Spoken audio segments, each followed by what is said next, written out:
અમને ખબર નહોતી અમારી સાથે અલંગ સ્કેમ થઈ જશે. પાછલા વ્લોગમાં તમે શોપ જેવા મેં રીતે આપણે હવે શિપ જોવા જવાનું નક્કી. ત્યાં જતા જતા અમને અલગ અલગ પ્રકારના વાડા જોવા, જેનું મિત્રો આપણે કાંઈ પણ કામ નહોતું. પછી અમે વિચાર્યું કે ચાલો હવે આપણે ખોટો ટાઈમ બરબાદ કરી આવીને હવે શિપ જોવા માટે જઈએ. શિપ જોવા માટે તમારે જો ત્યાં લાગવગ હોય તો તમને અંદર જવા દે, બાકી બહારથી તમારે શિપ જોઈને આવવાનું રહેશે. ત્યાં જતા જતા અમે સ્ટીલના ખાડા માટો મારી લીધો અને આપણે જો મેન કામ હતું ત્યાં પહોંચી ગયા. આગળ તમને જો દેખાય છે ટ્રેનનું ત્યાં બધી શિપ હોય છે.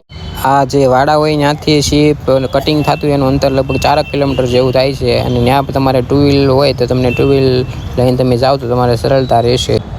એને તમે મિત્રો જોઈ શકો છો, જો અહીંયા શીપ પડી છે, આ બધી ભાંગાવત આવેલી છે. એનો પછી વારો આવશે ત્યારે એને ભાંગી નાખવામાં આવશે.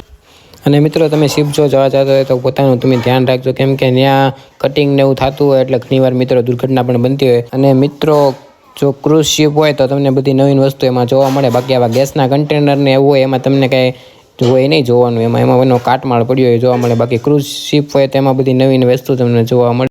અને શીપ જોઈને મિત્રો અલંગને બાય બાય કહેવાનો ટાઈમ આવી.